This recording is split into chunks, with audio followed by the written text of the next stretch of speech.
আসসালামু আলাইকুম বন্ধুরা, কেমন আছো সবাই? আশা করি সবাই ভালো আছো। আলহামদুলিল্লাহ আমি ভালো আছি তোমাদের দোয়ায়। আমি আজকে তোমাদের সাথে নিয়ে এলাম একটা বিকালের নাস্তা। এই নাস্তাটা দারুণ ছিল আর খেতে অনেক মজাও ছিল। ট্রাই করবা তোমরা আর আমার ভিডিওটা ফলো করবা। চলুন দেখে নিই কীভাবে আমি এই রেসিপিটা তৈরি করি। এখানে একটা মিক্সিং বল নিয়ে নিলাম। এখানে নিয়ে নিলাম 2 কাপ ময়দা। দেখতেই পারছো 2 কাপ ময়দা নিয়েছি। এখন দিয়ে দিব লবণ স্বাদ মতো, আর দিয়ে দিব বেকিং সোডা, আর দিয়ে দিব চিনি। 1 চামচ চিনি দিয়ে দিলাম। এখানে গরম পানি দেব। গরম পানিটা ডোটাকে মাখাবো, তার জন্য একটা গরম পানি করে নিয়েছিলাম আগের থেকেই। এখন আস্তে আস্তে দিয়ে অল্প অল্প করে চামচের সাহায্যে এটাকে মাখিয়ে নেব। গরম তো, এই কারণে হাত দেওয়ার সমস্যা হবে, এই কারণে চামচ দিয়েই করে নিলাম।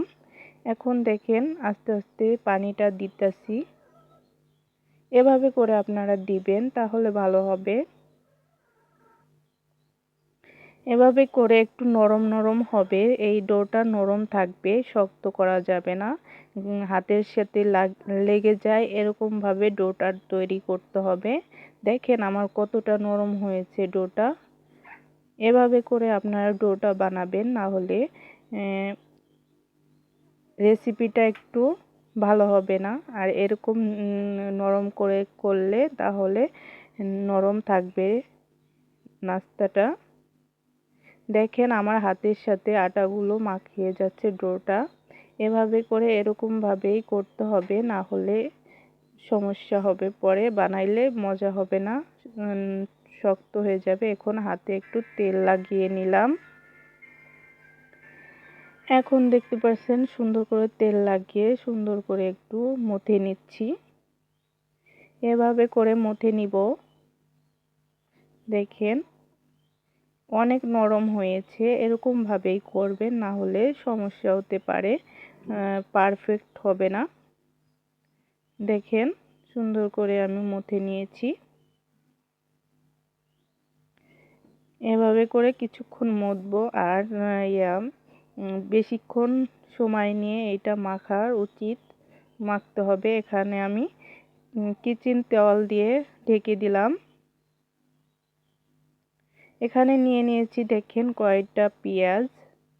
এখানে পেঁয়াজ কুচি করে নিলাম। এখানে মরিচ কুচি করে নিলাম। দেখেন এভাবে করে ধনিয়ার পাতা, টমেটো কুচি করে নিয়েছি।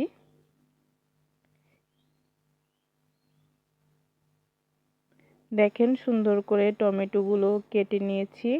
সব কেটে নেওয়া হয়ে গেছে। এখন আমি দিয়ে দিলাম টেস্টি লবণ, বিট লবণ, তারপরে চাট মশলা, এগুলো দিয়ে দিলাম। আর এখানে দিয়ে দিলাম আমার পাতাকপির ভাজি করেছিলাম, এটাই আমি অ্যাড করে দিলাম। আগের দিন ভাজি করেছিলাম, এইগুলোই ফ্রিজে ছিল, এটা অ্যাড করে দিয়েছি।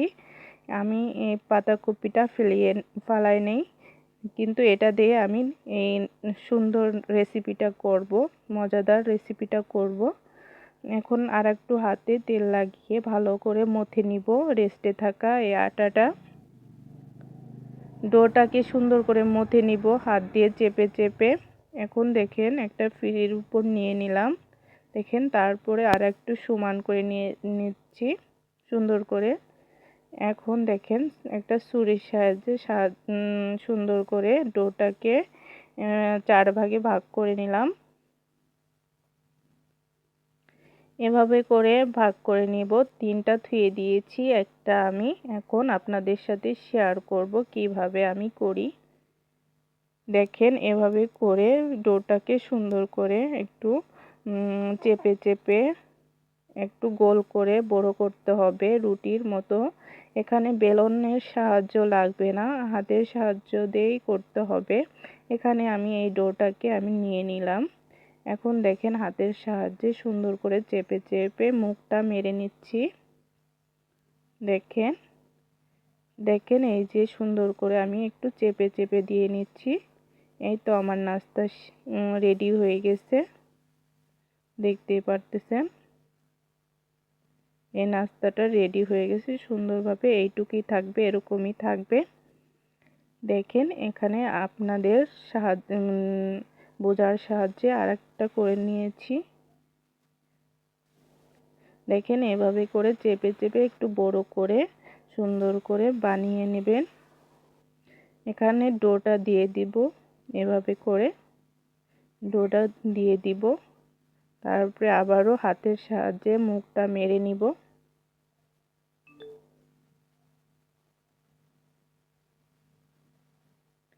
এই নাস্তাটা দারুণ ছিল। আর এই ভিডিওটা যার ভালো লাগবে প্লিজ সাবস্ক্রাইব করে পাশে থাকবে আর বেল আইকনটি বাজিয়ে দেবে। আর কেউ স্কিপ করবে না ভিডিওটা, প্লিজ স্কিপ না করে পুরো ভিডিওটা দেখে যাবে। দেখেন এইভাবে করে আমি সবগুলো করে নিয়েছি। এভাবে করে দেখেন এই যে আমার সবগুলো হয়ে গেছে। এখানে একটা প্যান নিয়েছি, এখানে একটু হালকা করে তেল গরম করে অল্প অল্প তেল দিয়ে নিয়েছি। দেখেন এভাবে করে এক একটা করে দিয়ে দিব। একটা কড়াইতে 4টা এঁটে গেছে, এভাবে করে দিয়ে দিব। তারপরে দেখতেই পারতেছেন আমি একটা ঢাকনা দিয়ে ঢেকে দিব। এভাবে করে আধা ঘন্টা ভেজে নিব। অল্প অল্প করে তেল দিতে হবে। এটার উপর অল্প অল্প করে তেল দিব আমি। দেখেন সাইড দিয়ে অল্প অল্প করে একটু একটু তেল দিচ্ছি, বেশি তেল লাগবে না, এটা অল্প অল্প করে তেল দিলে হবে। এভাবে করে একটা ঢাকনা দিয়ে ঢেকে দিব। দেখেন সুন্দর করে হয়ে গেছে। এখন দেখেন আমার নাস্তাটা কি যে দারুণ হয়েছিল, আর খাইতে অনেক স্বাদ ছিল। তো বন্ধুরা, আমার মতো যারা ঘরোয়া পদ্ধতিতে মজার মজার রেসিপি করতে চান আর মজার মজার রেসিপি করতে আপনাদের ভালো লাগে, তাহলে আমার ভিডিওগুলো দেখবেন আর স্কিপ করবেন না, পুরো ভিডিওগুলো দেখবেন। দেখলে আপনারা পেরে যাবেন। দেখেন এটা আমি একটু কেটে দেখালাম কতটা সফট হয়েছে ভিতরে আর কি ক্রিস্পি দেখাচ্ছে। আল্লাহ হাফেজ, ভালো থাকবেন।